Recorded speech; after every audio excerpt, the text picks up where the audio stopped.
Hello guys, आज हम पढ़ने वाले हैं क्लास 9 की वर्कशीट नंबर 14, जिसमें अपन पढ़ेंगे question framing with helping verbs. यानी हेल्पिंग वर्ब्स का अपन हेल्पिंग वर्ब्स की हेल्प लेकर अपन कैसे क्वेश्चंस को क्या कर सकते हैं, फ्रेम कर सकते हैं, बना सकते हैं। चलो लेते हैं हेल्पिंग वर्ब की हेल्प। कैसे? अब इसमें बोल रहा है लर्निंग आउटकम में अपने को क्या, learner ask question in different context and situation. यानी जो लर्नर है वो अलग अलग परिस्थितियों में क्या करने लग जाए, क्वेश्चंस पूछने लग जाए ना। और learning skills, critical thinking, effective communication and grammatical प्रोफियंसी। यानी उसमें ग्रामेटिकल प्रोफियंसी आ जाए, उसमें यानी कौशल आ जाए, और वो इफ़ेक्टिव कम्युनिकेशन करने लग जाए, और क्रिटिकल थिंकिंग, और अलग अलग भिन्न भिन्न तरीके से वो सोचने लग जाए। Question saving answer yes or no begins with a helping verb. यानी जो यस और नो वाले क्वेश्चंस होते हैं वो हेल्पिंग वर्ब के साथ में आते हैं। To make questions we put helping verb before the subject. हमें क्वेश्चन बनाने के लिए हेल्पिंग वर्ब को सब्जेक्ट से पहले रखना पड़ता है। If there is only main verb in answer we put do, does, did. यानी कहने का मतलब है जैसे अपने टेंस हैं। अब पहले तो रूल ये, जहाँ यस, नो और नोट ये चीज़ें आएंगी तो तीनों को क्या कर देंगे, अपन हटा देंगे, है ना। तीनों को नहीं लिखेंगे, हटा देंगे। और जहाँ पे आप मतलब हेल्पिंग क्वेश्चन बनाने के लिए अपने को एक चीज़ याद रहनी चाहिए। क्वेश्चन बनाने के लिए हम सबसे पहले एच वी ही लिखते हैं। क्या लिखते हैं? एच वी लिखते हैं। फिर सब्जेक्ट लिखते हैं। फिर क्या लिखते हैं? सब्जेक्ट लिखते हैं। और जो पीछे वाली सीक्वेंस ही मेन वर्ब वाली, ये कौन सी वर्ब है? मेन वर्ब प्लस ऑब्जेक्ट वाली सीक्वेंस सेम टू सेम रह जाती है ना।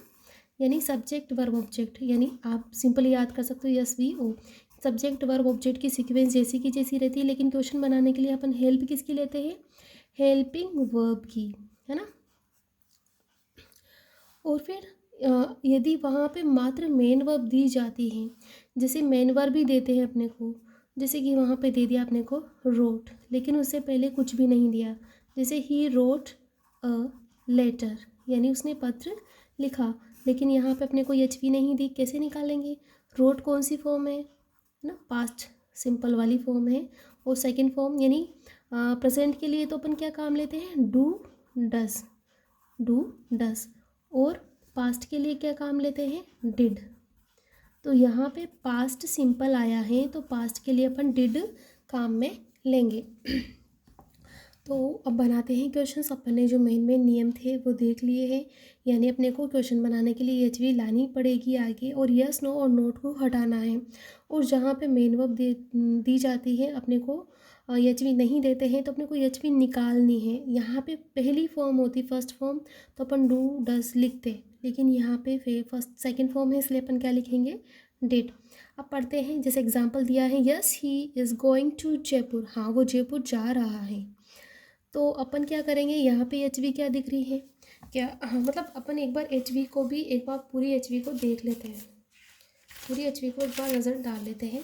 टेंस की को थोड़ा टाइम लगेगा लेकिन समझ में आ जाएगी। जैसे कि प्रेजेंट की एच वी कौन कौन सी है ना। प्रेजेंट सिंपल, यानी ये तो पहले सारे सिंपल है ना, उनकी एच वी देख लेते हैं। प्रेजेंट में तो है डू, डज, है ना। और वर्ब की फर्स्ट फॉर्म जो आती है उसके अनुसार अपन इनको ढूंढते हैं, या फिर पहले ये चीज़ दी हो। अब फिर आती है पास्ट में कौन सी है? डिड। फ्यूचर में कौन सी है? विल, शैल, है ना, विल, शैल। अब फिर कॉन्टिन्यूअस में कौन कौन सी आती है? कॉन्टिन्यूअस में कौन कौन सी आती है? प्रेजेंट में तो आएगी इज़, एम, आर। पास्ट में आएगी वाज, वर, है ना। फ्यूचर में आएगी will be, shall be, will be, shall be, will be, shall be. और फिर परफेक्ट में कौन सी आती है? परफेक्ट में अपने आती है हैज़, हैव और हैड। यानी ये तो पास्ट की है, दोनों प्रेजेंट की हैं। फ्यूचर में क्या आती है? विल, हैव या शैल हैव। अब ये चीज़ें अपने को याद रखनी पड़ेगी। और परफेक्ट कॉन्टिन्यूअस में तो यही चीज़ें होती हैं, लेकिन सिंस फॉर ऑरेंज जैसे इनके प्लस क्या हो जाता है, बिन हो जाता है, और वर्ब की फर्स्ट फॉर्म में आईएनजी वगैरह लग के सिंस फॉर लग जाता है ना। रूल यही वाला होता है, इसमें सिर्फ बिन लगता है, वर्ब की फर्स्ट फॉर्म में आईएनजी और सिंस लगता है। ये तो थी अपने टेंस वाली एचवीज। अब इनके अलावा अपन जो है वर्ब को अगर डिवाइड करते हैं वर्ब को, तो हो सकता है ये एचवी के तौर पे भी आपको ढूंढनी पड़ जाए क्वेश्चंस के लिए, फ्रेमिंग क्वेश्चंस के लिए, या फिर आपको मेन वर्ब के तौर पे भी अपने को ढूंढनी पड़ जाए, जिसको अपन प्रिंसिपल वर्ब बोलते हैं। यानी जैसे सेकंड फॉर्म आती है तो डिड ढूंढेंगे, फर्स्ट फॉर्म आती है तो क्या करेंगे, डू या डस, डू या डस। और एच वी पहले दी रहती तो एच वी को कहाँ लाएंगे अपन, सब्जेक्ट से पहले लाएंगे, सब्जेक्ट से पहले लाएंगे एच वी को ना। इन सारी एच वी को कहाँ लाएंगे, सब्जेक्ट से पहले। और एक होती है मोडाल्स वाली। मॉडल्स आप सभी जानते होंगे कि इनकोड में माइट वगैरह सारे जो 13 मॉडल्स होते हैं, अगर वो भी दिए जाते हैं इनके स्थान पे, तो मॉडल्स को अपन आगे लिखेंगे वैसे ही, हेल्पिंग वर्ब की तरह ही। अब अपन करते हैं क्वेश्चंस को सॉल्व। तो यहाँ पे क्या करेंगे, he is going to Jaipur. Yes तो अपने को लिखना नहीं है, है ना, तो क्या छाटे आपने, is he going to Jaipur. कुछ नहीं किया अपन ने, ये इज़ यहाँ से उठाया है, और वापस उठाने के बाद जब स्लॉट खाली हो गया तो वापस जो अपन ने लिख दिया। और क्वेश्चन मार्क लगाना नहीं भूलना है, क्योंकि अपन फ्रेमिंग क्वेश्चन ही कर रहे हैं। नेक्स्ट अपना यस आई प्ले क्रिकेट। हाँ मैं क्रिकेट खेलता हूँ। अब यस तो अपने को हटाना था, क्योंकि नियम में अपने यस नो और नोट तो हटाने हैं, ठीक।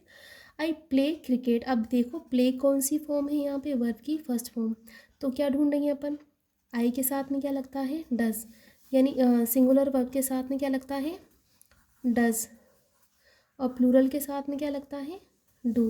तो यहाँ पे आई जो है प्लूरल है, तो अपन क्या लगाएंगे, डू, तो डू। और एक चीज़ रह गई अपनी जो है, जहाँ आई आएगा तो अपन उसका क्या कर देंगे, यू। आई आएगा वहाँ पे क्या कर देते हैं अपन, यू। मी का भी क्या कर देते हैं, यू, है ना। और अज वगैरह आते हैं, उनका क्या कर देते हैं अपन, वी। तो अपन जैसे यहाँ पे आया है आई का क्या कर देंगे, यू।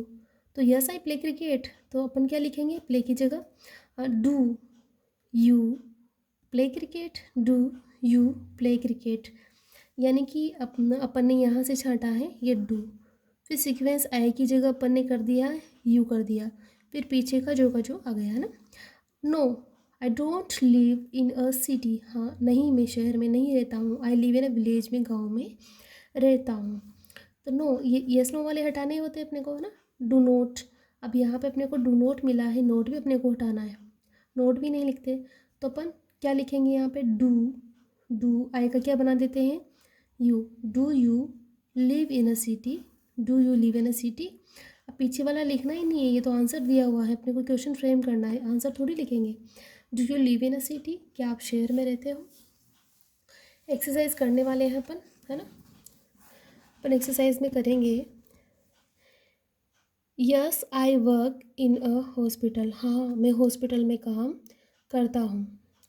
तो ये यस को तो क्या कर देंगे, हटा देंगे। वर्क में आई है फर्स्ट फॉर्म, तो क्या निकालेंगे यहाँ से, अब आई से क्या बनेगा, यू, क्या बनेगा, यू। वर्क से क्या निकाला अपन ने, do.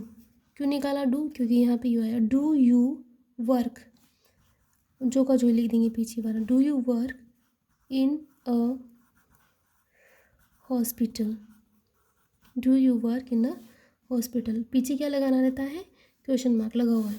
No I have not learn today session. नहीं मैंने आज का जो सेशन था वो नहीं याद किया। तो नो को तो अपन हटा देंगे, नोट को भी हटा देंगे। अब हैव यहाँ पे आया है, हैव का हैव, आई का क्या कर देते हैं अपन, यू, हैव यू। अब यहाँ से शुरू करेंगे ना, learn, LEA learned, have you learned today's lesson. क्या आपने आज का लेसन पढ़ा है, lesson. Yes he has a car. हाँ उसके पास कार है, तो इसको भी यस को क्या कर देंगे, हटा देंगे, अब यहाँ पे लिखेंगे he has he a car, has he a car.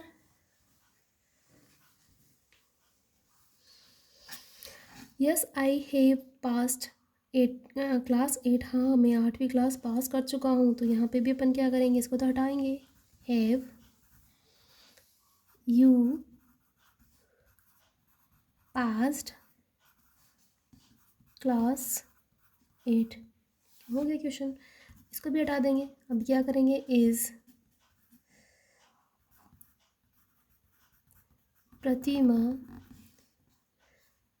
Pratima very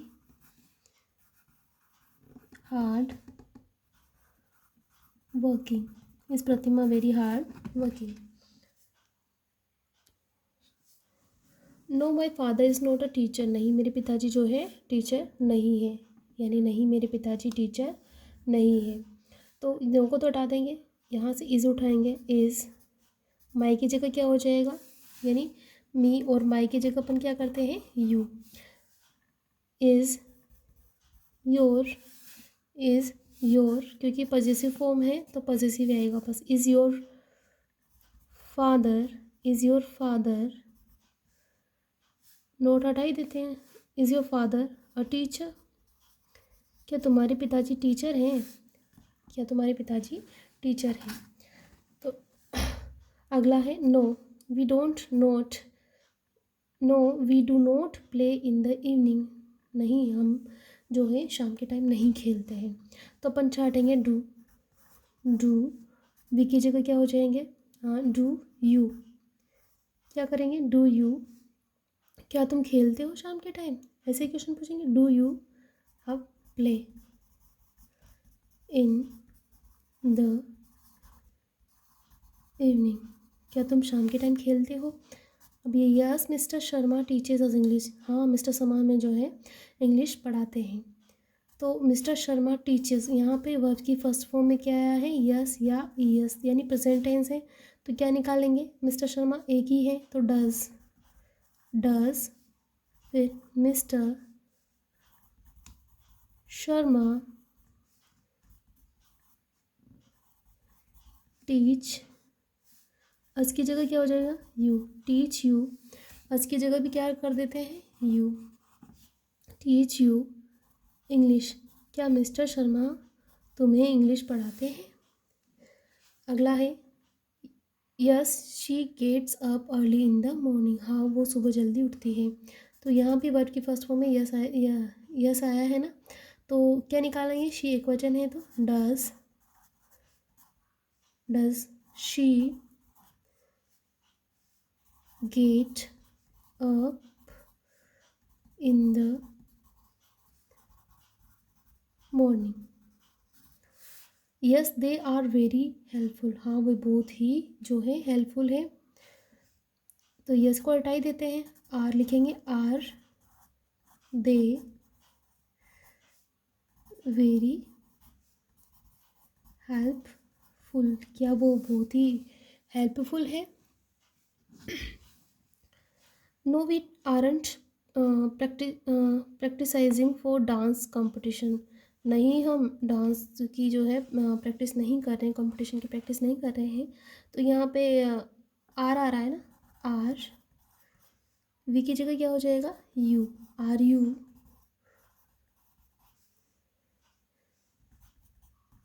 practising for the dance competition. Yes हटा देंगे, they were very good friends, वे हैं जो बहुत अच्छे मित्र थे। तो were they very good friends. Yes Gopal was a clever man, was Gopal a clever man. Yes Shalini lost her purse, lost आ रहा है वर्ब की सेकंड फॉर्म तो क्या लगाएंगे, डिड शालिनी। अब डिड लग गया तो अब क्या आएगा, लोस ही आएगा ना। Did Shalini lose her purse. No the tortoise had not won the race, यानी जो कछुआ था उसने रेस नहीं जीती थी। तो head the tortoise won the race। बड़ा बड़ा लिखने की कोशिश की है ताकि दिख जाए। और सबसे इम्पोर्टेंट बात यह है कि जो आपकी नवी में टेक क्वेश्चंस फ्रेमी क्वेश्चंस हैं, ये आपको टेंथ में बहुत ही मदद करने वाले हैं, क्योंकि आपके टेंथ में भी यही वाला टॉपिक है। इसलिए आप इस वीडियो को अच्छे से वर्कशीट भरने के हिसाब से ना पढ़ें, इनको सीखने के हिसाब से आप पढ़ोगे तो ये बहुत ही बेनिफिशियल होने वाला है। Thank you.